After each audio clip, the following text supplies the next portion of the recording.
The crack of Sheriff Douglas Hoffman's boot hitting her ribs echoed through the courtroom like a thunderclap. Denise Roberts lay on the polished floor in an orange jumpsuit, hands zip-tied behind her back, but she didn't cry out. She didn't beg. Her eyes, sharp, cold, calculating, locked onto the sheriff standing above her, his chest heaving with exertion and rage. Hoffman thought he had just put a troublemaker in her place. But in that split second, the entire courtroom felt the temperature drop. They hadn't arrested a vagrant. They had caged a lioness. And when attorney Lauren Jones reached for her phone with trembling hands, the cage door was about to explode off its hinges. If you are ready to see institutional racism taken down, like this video and drop a comment telling me where you're watching from. And if this is your first time here, hit that subscribe button right now because you won't want to miss tomorrow's story of cops messing with the wrong people and finding out. Let's continue. The fluorescent lights flickered, casting uneven shadows across Judge Vernon Caldwell's courtroom. Denise Roberts lay motionless where Hoffman's kick had sent her, the chair tipped sideways, metal legs scraping hardwood with a sound like nails on bone. Blood pooled in her mouth where she'd bitten her tongue on impact, the copper taste familiar from firefights in places most Americans would never see on a map. Hoffman stood frozen, boot still raised, his face shifting from rage to confusion to the first creeping tendrils of fear. He had expected crying, begging, the usual responses when he showed Spartanburg County who held power. Instead, Denise's lips curved into something resembling a smile, but devoid of any warmth. Lauren Jones screamed from the defense table, her voice cutting through shocked silence like a knife. The gallery erupted in gasps and whispers. An elderly black woman in the third row locked eyes with Lauren, her expression conveying a lifetime of witnessing such brutality and knowing nothing would be done. Judge Caldwell recovered first, his gavel coming down with practiced authority. His voice boomed with theatrical indignation, already rewriting the narrative while violence still hung in the air like smoke. The defendant had lunged at Sheriff Hoffman. The court had observed the attack clearly. The sheriff had acted in defense of this court and its officers. The lie was masterful in its simplicity. Denise remained on the floor, hands still zip-tied behind her back, body positioned in a way that made such an attack physically impossible. But Caldwell's voice carried the weight of institutional power, the kind that rewrote reality simply by declaring it so. Lauren stumbled backward, her legal pad falling, papers scattering. She opened her mouth to protest, to object, to do something, but no words came. 5 years as a public defender in Spartanburg County had taught her the futility of challenging Caldwell in his own courtroom. 2 deputies moved forward, grabbing Denise by the arms and hauling her upright. Deputy Travis Kemp, a younger man with cruel eyes that enjoyed authority too much, laughed as they dragged her toward the holding cells. Hoffman joined the laughter, but it sounded hollow. His hand trembled as he adjusted his duty belt, eyes darting back to Denise as she was led away. She hadn't made a sound, hadn't resisted, hadn't given him the satisfaction of breaking her. Lauren tried to follow, heels clicking frantically on hardwood, but Caldwell's bailiff blocked her path. Court was adjourned. The defendant would be returned to holding pending transfer arrangements. Caldwell's gavel came down again, final and absolute. He gathered his robes and exited without looking at Lauren, without acknowledging the violence that had just occurred under the seal of his authority. The locals dispersed quickly, heads down, voices low. They had learned long ago that witnessing was dangerous in Spartanburg County. Silence kept you safe. Lauren stood alone at the defense table, hands shaking so violently she had to grip the edge to steady herself. Through the door to the holding cells, she caught one final glimpse of Denise's face. No fear, no pain, only calculation. 48 hours earlier, Highway 221 stretched empty under afternoon sun. Denise Roberts was many things Spartanburg County could never see. At 32, she carried herself with quiet discipline, someone who had survived 3 combat deployments and integration into one of the most elite military units in American history. Her natural hair was pulled back beneath a Howard University baseball cap, athletic frame hidden under a navy hoodie and worn jeans. She wasn't looking for trouble. Lieutenant Commander Denise Roberts rarely did these days. The silence she carried came from seeing too much noise-controlled chaos of direct-action missions in Kandahar, surgical precision of hostage rescues in the Horn of Africa, the weight of decisions made in darkness that saved lives but cost pieces of her soul. Her knuckles, resting lightly on the Jeep Wrangler's steering wheel, bore the map of that violent scars from breaching charges, close-quarters combat, and the price of being one of the first women to earn the Naval Special Warfare Trident. She was driving cross-country to Charleston, currently on leave, mind focused on her younger sister Tamara's college graduation. The ceremony at the Pentagon, the Medal of Valor presentation, the promotion to full commander could wait another week. Family came first. Her phone buzzed in the cup holder. Tamara's text lit up the screen with a blue heart emoji and promises to see her soon. Denise smiled, a rare, genuine expression, and reached to reply when blue and red lights flashed in her rearview mirror. The smile faded. She checked her speedometer 52 in a 55 zone, registration current, tags clean. But blue lights didn't care about facts when the driver looked like her. Denise sighed, the sound barely audible, a knowing, weary sound that carried the weight of being black in America. She pulled onto the gravel shoulder, stones crunching under her tires like breaking glass. She killed the engine, rolled down all 4 windows for maximum visibility, and placed both hands at 10 and 2 on the steering wheel, fingers spread wide, textbook non-threatening. In the side mirror, she watched Sheriff Douglas Hoffman approach, mid-40s, thick-necked, with a shaved head gleaming with sweat. His uniform strained against his gut, hand already resting on his service weapon before he'd even reached her vehicle. Tactical positioning, but sloppy stopping 3 feet back behind the B-pillar, weight distributed poorly, angle of approach betraying no formal training. Denise had trained operators with 10 times his discipline. The sheriff's voice came harsh and immediate, cutting through afternoon humidity like a blade. No greeting, no explanation. Just the bark of authority unchecked by accountability demanding license and registration. Her response came calm and measured, voice carrying the steady cadence of someone accustomed to high-pressure situations. She announced her intention to reach for the glove compartment, moving with deliberate slowness, movements visible and controlled. Hoffman snatched her civilian driver's license, a Florida ID showing none of her military service, and squinted at it with theatrical suspicion. He leaned down close enough that she could smell chewing tobacco on his breath, close enough to intimidate, to invade, to establish dominance. The accusations came next, practiced and hollow, swerving, crossing the center line, suspected impaired driving, all lies, and they both knew it. But lies backed by a badge and gun carried more weight than truth in Spartanburg County. Denise offered solutions, breathalyzer test, field sobriety test, blood draw, all refused with escalating aggression. Hoffman wanted compliance, not evidence, submission, not justice. When she remained calm, when she refused to give him the fear response he craved, his hand moved to his holster. The command to exit the vehicle came as a shout, designed to intimidate, to force a reaction that would justify escalation. Denise calculated the physics in milliseconds, 1.8 seconds to disarm him, rear wrist lock, controlled descent, weapon retention. She had executed the maneuver countless times in training and twice in combat situations where her life depended on precision. But this wasn't Kandahar. This wasn't a war zone where rules of engagement were clear and documented. This was American soil, where a black woman defending herself against a white sheriff would end with her death, justified or not.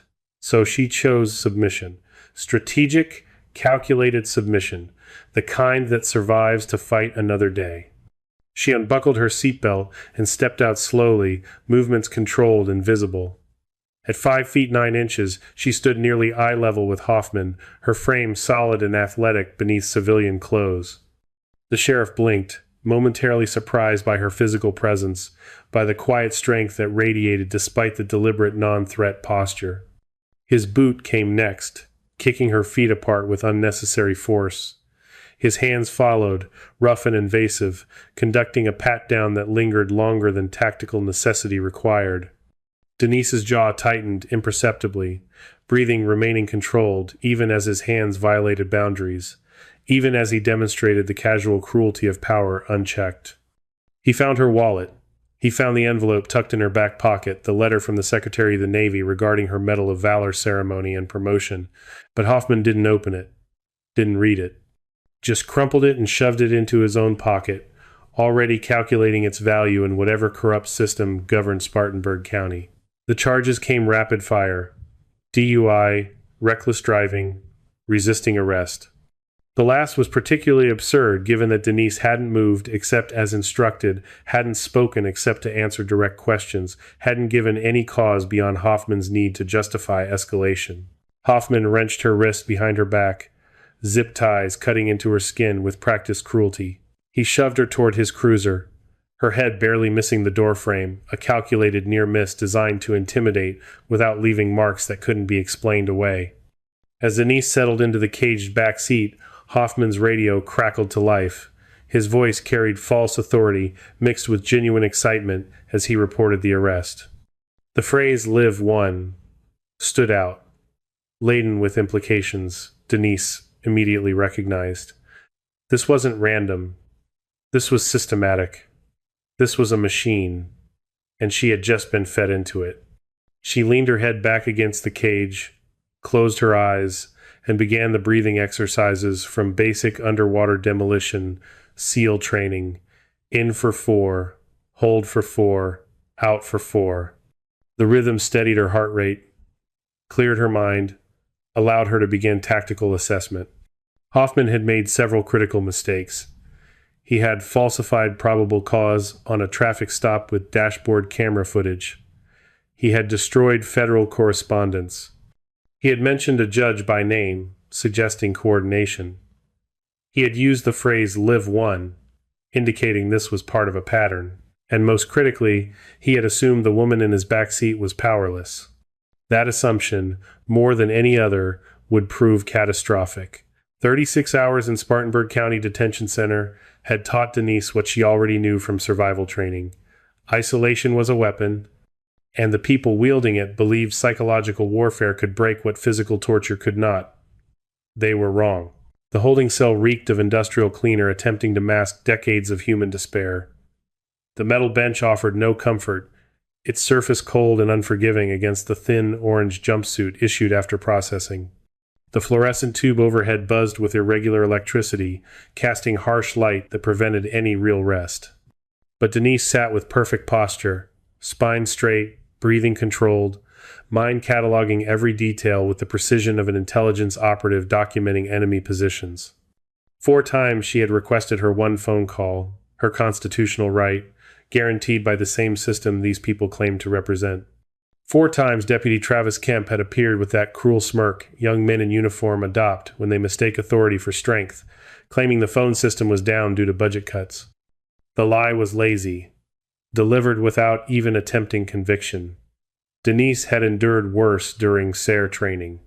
Survival, evasion, resistance, escape. She had been waterboarded by friendly instructors preparing her for hostile capture. She had spent 72 hours in a stress position in a dark box while interrogators hammered her with noise and psychological pressure. This holding cell, for all its deliberate discomfort, was a vacation by comparison. The deputies hated her calm. They were accustomed to prisoners who deteriorated, who cried, who begged. Denise's composure unsettled them in ways they couldn't articulate. It suggested she knew something they didn't. It suggested she wasn't trapped in here with them, they were trapped in here with her. Wednesday morning arrived, with the metallic clang of her cell door opening. No warning, no explanation. Just Hoffman appearing with 2 other deputies, their expressions mixing boredom with barely suppressed violence. The journey to courthouse involved shackles, wrist restraints connected to a belly chain, ankle restraints limiting her stride to awkward shuffling steps. Deliberate degradation designed to make defendants feel powerless before they even entered the courtroom. Denise walked with as much dignity as the restraints allowed, her mind already planning the legal battle ahead. The courtroom was smaller than expected, wood-paneled and aging, with the stale air of institutional neglect.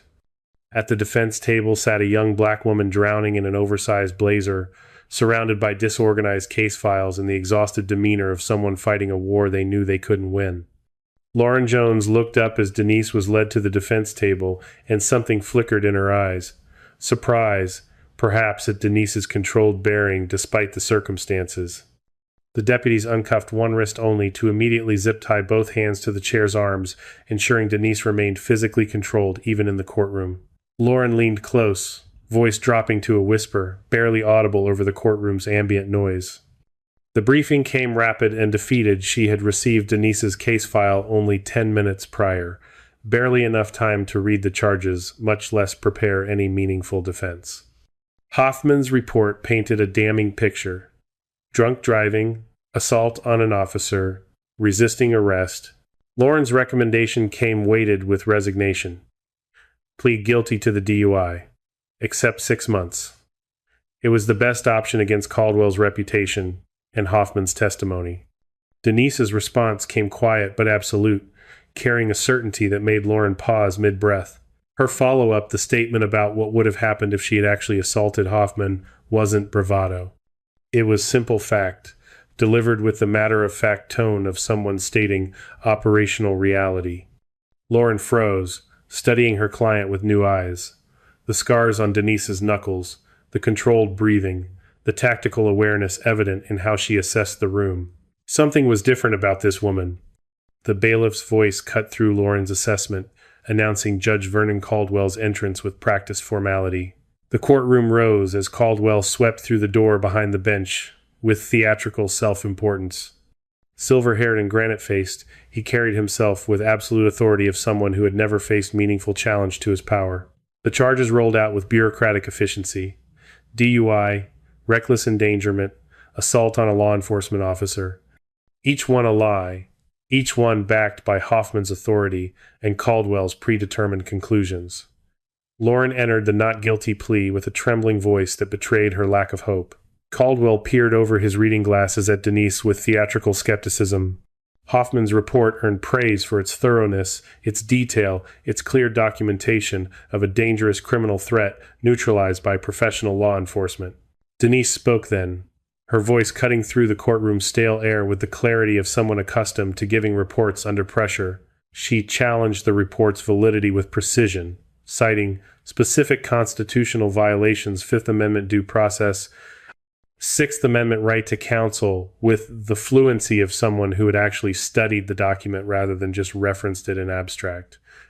Caldwell's gavel came down like thunder, his face flushing with rage at the audacity of a defendant speaking without permission, without deference, without fear. But Denise continued, undeterred by judicial authority or threatened contempt charges. She stated her service in the United States Navy with the same calm certainty with which she'd stated her innocence. She demanded, not requested, demanded contact with her commanding officer, exercising rights that existed whether Caldwell acknowledged them or not. The courtroom's atmosphere shifted. Hoffman, standing near the witness box, laughed nervously, trying to diffuse the moment with mockery about jailhouse lawyers and YouTube legal education. But his laugh sounded hollow, forced. Caldwell's skepticism came wrapped in accusations of stolen valor, the easy dismissal of someone who couldn't imagine a black woman in casual clothes being anything other than what his prejudices told him. But when Denise instructed him to check her wallet, to look behind the civilian license for her military identification, something flickered across Hoffman's face. Fear. Realization. The speed with which Caldwell set bail $75,000, excessive for a first-time DUI by any standard, suggested he wanted Denise gone before any verification could occur. Lauren's objection was overruled before she finished speaking, but then Denise locked eyes on the American flag standing in the corner, its gold fringe catching the fluorescent light. She had bled for that flag, had carried wounded teammates under fire beneath that flag, had watched friends die defending what that flag supposedly represented. Her next question came directed at Hoffman with surgical precision. Where was the envelope he had taken from her pocket? The letter from the Secretary of the Navy? The federal correspondence he had crumpled and stolen? Hoffman's face drained of color. He fumbled through a lie about not knowing what she meant, but his body language betrayed him, the way his hand unconsciously moved toward his pocket, the way his eyes darted to Caldwell for support, the way his voice rose, half an octave, with defensive aggression. Denise reminded him, quietly, that he was under oath. That lying under oath was perjury, that federal correspondence was protected, that his actions had consequences. Hoffman's control finally snapped under the pressure of calm, documented accusation. He moved toward the defense table with the unchecked aggression of someone accustomed to violence solving his problems. The bailiff didn't stop him. Caldwell didn't stop him. The system that was supposed to protect defendants from exactly this kind of official violence simply watched as the sheriff closed the distance. Hoffman loomed over Denise, all bulk and rage, expecting her to flinch, to cower, to give him the fear response that would restore his sense of control. But Denise looked up at him with eyes that held no fear, only the cold, calculating assessment of a professional warrior evaluating a threat. That look broke him. Fear was his currency, and she refused to pay. Panic flooded his nervous system, triggering the fight or flight response of someone who suddenly realized they were out of their depth. His leg drew back, his steel-toed boot already in motion before conscious thought could intervene. Lauren's scream came too late. The boot connected with Denise's ribs with a sickening crack that echoed through the courtroom. The chair tipped backward. Denise hit the floor hard, zip ties cutting into her wrists, air exploding from her lungs. But even as she fell, even as blood filled her mouth, even as the gallery gasped in collective shock, Denise smiled. Not a grimace of pain, not a gasp of surprise. A smile, cold, calculated. Terrifying in its implications. If you were in Denise's position, knowing you're innocent, knowing you have proof, but watching the system ignore every word you say, would you keep fighting? Drop fight in the comments. And if you've ever experienced this kind of injustice, share this video so others know they're not alone. 1 hour after the assault, Lauren Jones sat in her Honda Accord in a gas station parking lot 3 blocks from the courthouse, hands shaking so violently she dropped her phone twice before managing to hold it steady. The interior had become a confession booth, surrounded by case files of previous clients, manila folders stuffed with plea agreements she had negotiated, prison sentences she had minimized, justice she had failed to secure. Her breakdown arrived with the force of accumulated guilt. She saw their faces in the scattered files. Keisha Williams, 8 months for a DUI she swore she didn't commit. Tamika Brown, 18 months for assault after a traffic stop went wrong. Angela Davis, 2 years for resisting arrest when she'd simply asked why she was being pulled over. All black women, all out-of-state plates, all following the same pattern she had been too exhausted, too defeated, too complicit to recognize. The memory that broke her came with crystalline clarity. Nicole Jefferson, 34, traveling to her mother's funeral, pulled over on Highway 221 by Sheriff Hoffman. Lauren had advised her to plead guilty, to take the deal, to serve 6 months rather than risk years at trial. Nicole had cried, had insisted she was innocent, had begged Lauren to fight. But Lauren had seen the futility, had known the system was rigged, had made the cold calculation that 6 months of injustice was better than years of it. Nicole had served her time. Her mother had been buried without her daughter present, and Lauren had filed the case away. One more loss in an unwinnable war. But Denise was different. The constitutional citations hadn't come from Google searches or jailhouse law libraries. They came with the fluency of actual legal training. The tactical awareness wasn't paranoia, it was professional competence. And most damning of all, the absolute calm in the face of violence suggested someone who had survived worse and knew with certainty they would survive this. Lauren pulled out the crumpled napkin where she had scribbled the number Denise had whispered during their brief moment of privacy. The numbers swam before Lauren's tear-blurred vision: 202-555-1947, extension 12. Ask for Admiral Patricia Westbrook. Tell her Falcon is down in Spartanburg County. The instructions had seemed absurd at the time. Delusional, even. A desperate client grasping at fantasy to avoid confronting the reality of a rigged system. But the specificity bothered Lauren, the precise extension number, the formal call sign, the calm certainty with which Denise had provided the information. If Denise was lying, Lauren would look insane, calling the Pentagon claiming one of her clients was a Navy SEAL. But if Denise was telling the truth, if every word of it was accurate and documented and verifiable, then Lauren had just watched a decorated federal officer be brutally assaulted in open court while she stood by and did nothing. Her finger hovered over the call button, trembling with indecision. 5 years of public defense work had taught her that the system crushed people who challenged it. Cooperation meant survival. Fighting meant destruction. But watching Hoffman's boot connect with Denise's ribs had shattered that calculus. Some lines, once crossed, couldn't be uncrossed. Some moments demanded action, regardless of consequences. Lauren pressed dial. The first ring felt like an eternity. The second ring brought a voice crisp, robotic, official, in a way that made Lauren's heart stop, announcing this was Pentagon Switchboard, a secure line. It was real. The number was real. Lauren's voice came stammering and uncertain as she requested Admiral Westbrook, her explanation tumbling out in disjointed fragments that barely made sense even to her own ears.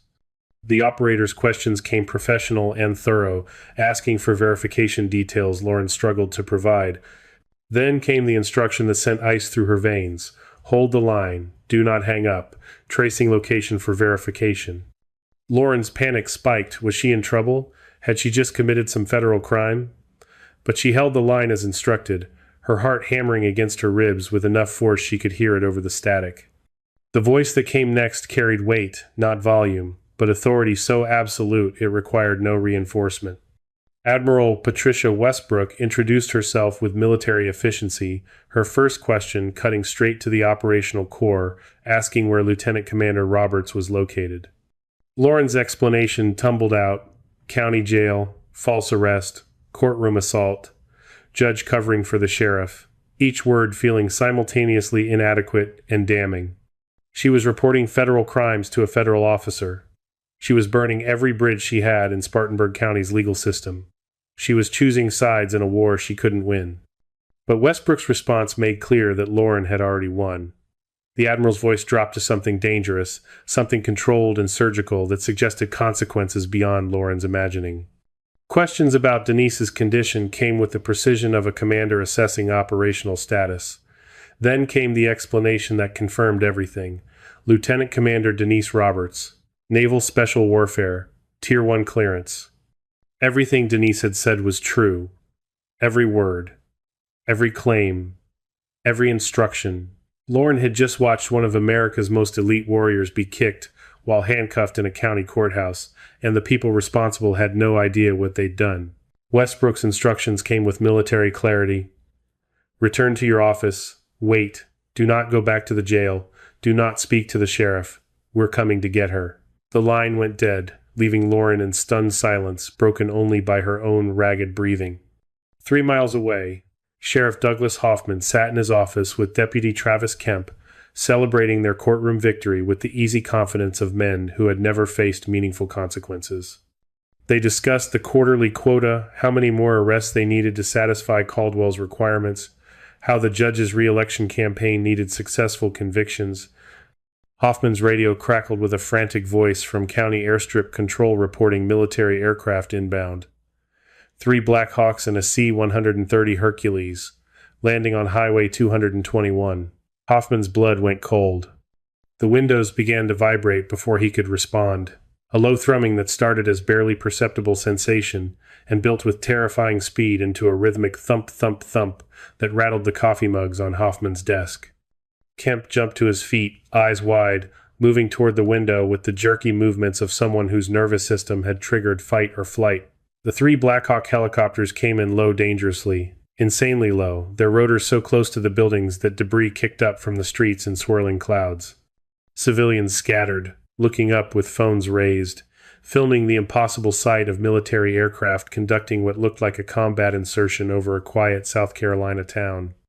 The helicopters hovered over the courthouse square, their downdraft strong enough to peel paint from poorly maintained buildings, their presence impossible to ignore or explain away.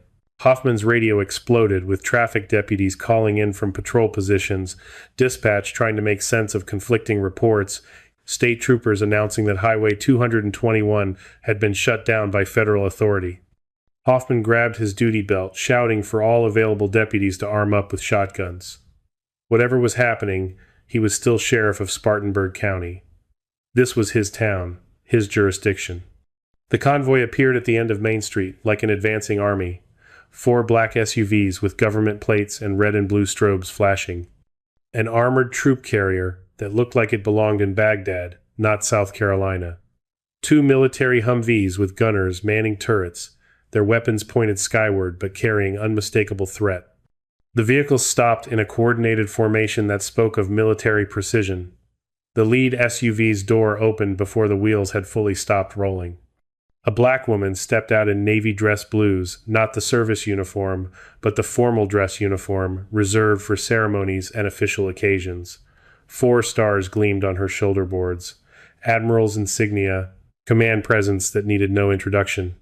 Behind her emerged 6 men in full tactical gear, body armor, helmets, automatic rifles held at low ready, no police patches, no county affiliations. The trident insignia on their gear told the story. Naval Special Warfare.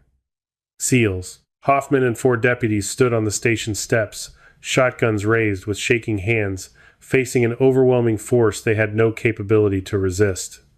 Admiral Westbrook's voice cut through the chaos with surgical precision, ordering them to lower their weapons immediately. The command carried no room for negotiation. Hoffman's shotgun wavered, his survival instinct warring with his pride, his self-preservation finally winning as he lowered the weapon with trembling hands. His deputies followed suit, recognizing with animal awareness that resistance meant death. Hoffman attempted authority one final time, his voice cracking as he tried to assert jurisdiction. Westbrook cut him off with the precision of a scalpel. Sheriff Douglas Hoffman was currently holding Lieutenant Commander Denise Roberts, Tier 1 Naval Special Warfare asset, under false charges fabricated during an illegal traffic stop. He had 30 seconds to produce her, or she would authorize her team to extract her by force. Hoffman tried to respond, tried to claim jurisdiction, tried to maintain the fiction of his authority. Westbrook's response carried the cold finality of absolute power, reminding him that he had kicked a handcuffed federal officer in open court. He had no jurisdiction. He had no authority. He had 20 seconds. The SEAL team leader, Lieutenant Reeves, according to his name, stepped forward with a hand signal that brought the entire team to ready positions. Their movements carried the fluid efficiency of operators who had conducted extractions in hostile territory countless times before. Spartanburg County was just another mission. The sheriff's resistance crumbled. She was in holding cell 4. Westbrook's next order carried implications that made Hoffman's bowels clench with fear, instructing him to take them to her and pray she was unharmed. The march through the station became a perp walk in reverse, Hoffman leading federal operators through his own facility, while his deputies were systematically disarmed and zip-tied by SEALs who moved with silent, terrifying efficiency. Cell 4's door stood at the end of the corridor. Hoffman fumbled with the keys, hands shaking so badly it took 3 attempts to find the right one. Through the small window, Denise Roberts stood at attention, despite visible bruising on her jaw, despite the way she held her ribs. The cell door swung open. Denise's greeting came with military formality, addressing Westbrook by rank, her bearing unchanged despite her circumstances. The Admiral's assessment took seconds, noting the bruises, the defensive posture, the signs of assault. Westbrook's jaw tightened with controlled fury. To Hoffman, she said simply to open the restraints. A trembling deputy produced the keys. Denise stepped out with the dignity of someone who had never doubted this moment would come.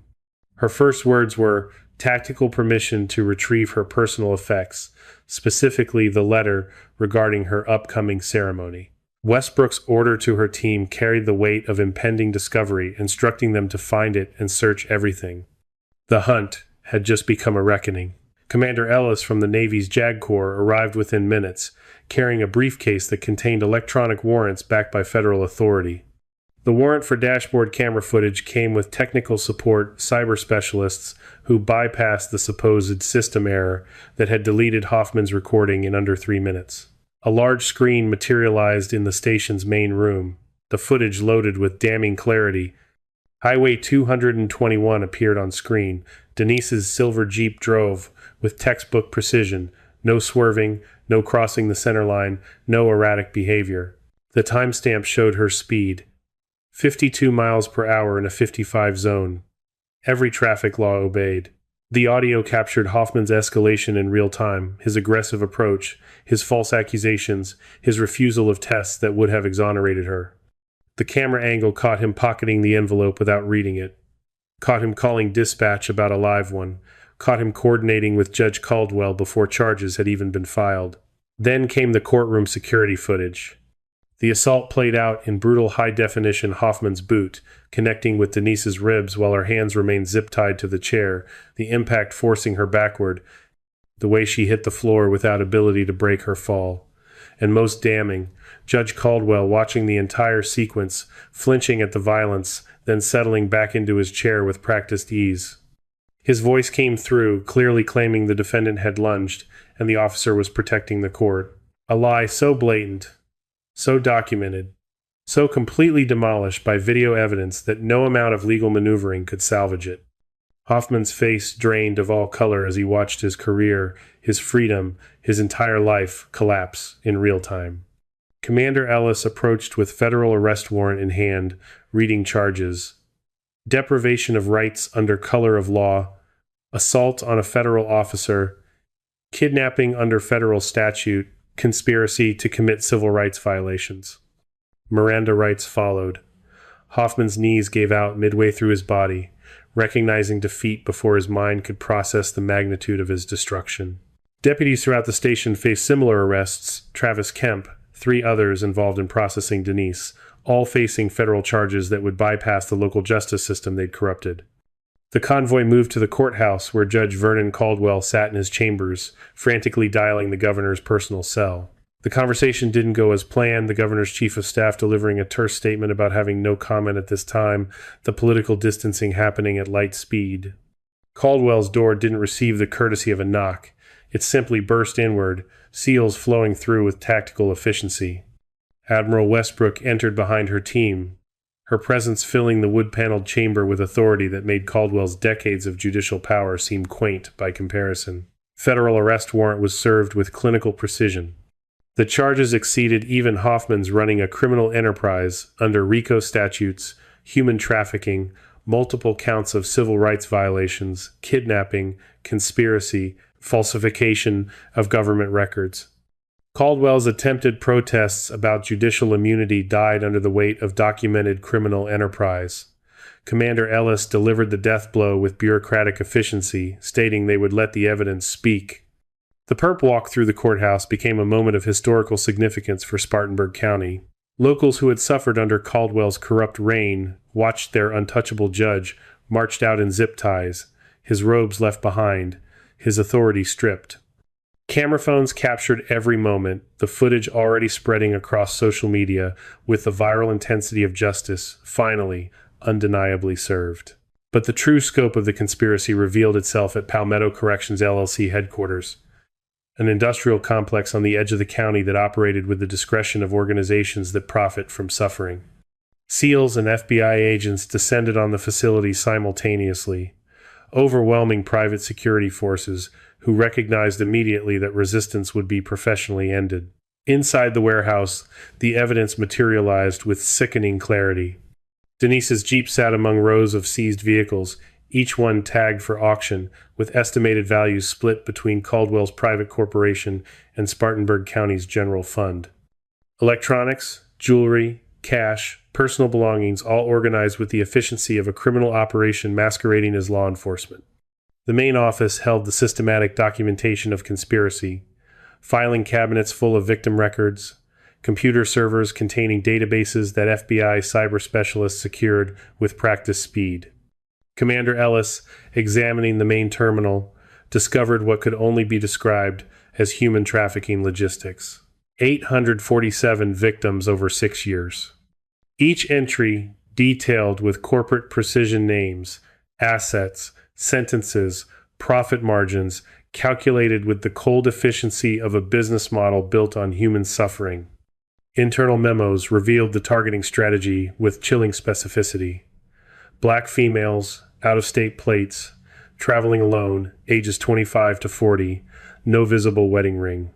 The rationale came documented in executive communications, explaining that this demographic fought back less in court proceedings, their credibility was automatically questioned by juries, they had minimal family support networks, reducing publicity risk, and there was low probability of external investigation.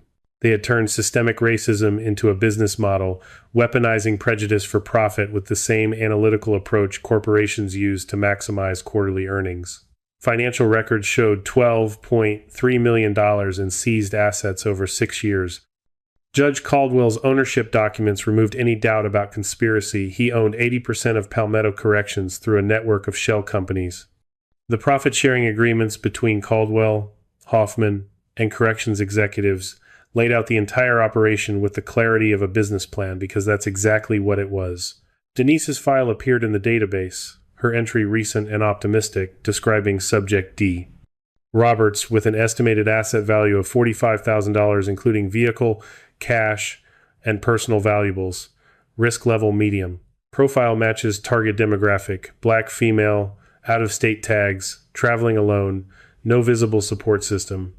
Disposal recommendation. 18-month sentence to maximize asset seizure while minimizing external scrutiny. Admiral Westbrook read the entry with expression that could have frozen steel. Her statement, delivered to the assembled task force with measured fury, captured the enormity, stating they had turned justice into a business model and made our people the product. 2 hours later, Lauren Jones sat in her Honda Accord, surrounded by case files, her professional life spread across the seats like evidence at a crime scene. Every folder represented a client she'd advised to plead guilty, a person she'd failed to protect, a piece of the puzzle she'd been too exhausted, or too defeated, or too complicit to recognize. The tears came with the force of accumulated guilt, 5 years of watching innocent people destroyed by a system she'd tried to work within, tried to reform from inside, tried to make incrementally less terrible while the machine ground on unchanged. Nicole Jefferson's file lay open on her lap, the plea agreement Lauren had negotiated, staring up like an accusation. The knock on her window made her jump. But it was Denise standing there, now in civilian clothes, retrieved from evidence. Her face bruised, but her bearing unchanged. She opened the door without waiting for invitation, crouching down despite the pain in her ribs. Denise took Lauren's hands with surprising gentleness, her grip firm but not controlling. Lauren's confession tumbled out through sobs, how she'd told them all to plead, how she'd been complicit, how she'd helped cage innocent women because fighting seemed futile. The response came with the same calm certainty Denise had maintained through arrest, detention, and assault. A reminder that Lauren hadn't known the full scope, but when presented with evidence, one data point suggesting corruption, she hadn't looked away. She'd made the call. She'd chosen justice over safety, courage over fear. Denise's words carried absolution Lauren hadn't known she needed, reminding her that courage wasn't the absence of fear, but doing the right thing despite the fear, and that Lauren wasn't an accomplice, but the hero of this story who had brought down an empire. The words settled over Lauren like a benediction. 2 black women sitting in a gas station parking lot, one a warrior who had survived combat, one an attorney who had survived a different kind of war, both refusing to be broken by systems designed to break them. Admiral Westbrook approached, extending her hand to Lauren with formal respect that acknowledged her role in the operation's success. The Navy's gratitude was offered not as empty words, but as operational fact. Lauren had been a force multiplier, had provided actionable intelligence, had demonstrated the kind of moral courage that mattered more than any tactical skill. The Admiral's briefing covered the scope of federal response. Full investigation into all 847 cases, expedited review for exonerations, victim compensation fund established from seized assets, FBI task force assigned to identify other jurisdictions running similar operations, and an offer for Lauren to serve as special consultant, bringing her insider knowledge to systematic reform efforts. 6 months later, a federal courtroom in Columbia, South Carolina, delivered sentencing that marked the complete dismantling of Spartanburg County's corrupt power structure. The gallery overflowed with victims and their families. Judge Vernon Caldwell received life without possibility of parole for RICO violations, kidnapping, civil rights deprivation, and conspiracy to commit human trafficking. Sheriff Douglas Hoffman received 25 years federal prison. Deputy Travis Kemp and 5 other deputies received sentences ranging from 5 to 15 years. Palmetto Corrections executives received 20-plus years for conspiracy and human trafficking.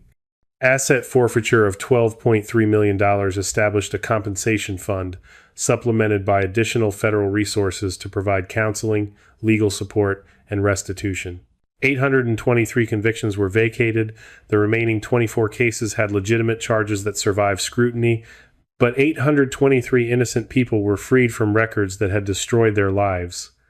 As sentences were read, victims stood in waves of applause that the judge allowed because some moments transcended courtroom decorum. Lauren Jones stood among them, transformed from exhausted public defender to special federal public defender for victim advocacy. Denise Roberts sat in the gallery wearing navy dress whites, Purple Heart from a previous deployment visible alongside other decorations. Next to her sat Admiral Westbrook, 2 warriors who had fought different battles but shared understanding of what victory required. In 2 weeks, Denise would stand in the East Room of the White House while the president placed the Medal of Valor around her neck. Her promotion to full commander had been approved. Outside the courthouse after sentencing, Lauren found Denise waiting by the returned silver Jeep, now repaired and detailed, its contents restored down to the crumpled letter that had been recovered and preserved as evidence. The question came natural. What came next for Commander Roberts? The answer spoke to priorities that had never changed. Charleston. Sister's graduation. Family obligations delayed but never abandoned. Lauren's congratulations earned an invitation that transcended professional courtesy. Denise wanted Lauren there, wanted her sister Tamara to meet the woman who had changed everything with one phone call made despite paralyzing fear. The 2 women climbed into the Jeep and drove away from the courthouse, from Spartanburg County, from the wreckage of a corrupt system that had finally faced accountability. Justice, complete and deserved, served through courage, documentation, and the refusal of 2 black women to accept injustice as inevitable. Behind them, the courthouse stood as testament that power, no matter how entrenched, could be dismantled when truth met determination. Ahead lay Charleston, graduation ceremonies, family reunions, and the simple dignity of living without looking over one's shoulder. The machine had broken. The system had fallen. And justice, finally and undeniably, had been served. If you like this video, make sure to hit that like button, subscribe, and turn on the notification bell so you don't miss the next story. Share this video with someone who would appreciate it, and let's keep building this community together. And before you go, drop a comment below. I'd love to hear your thoughts on what stood out to you the most. Until next time, stay safe, stay curious, and I'll see you in the next.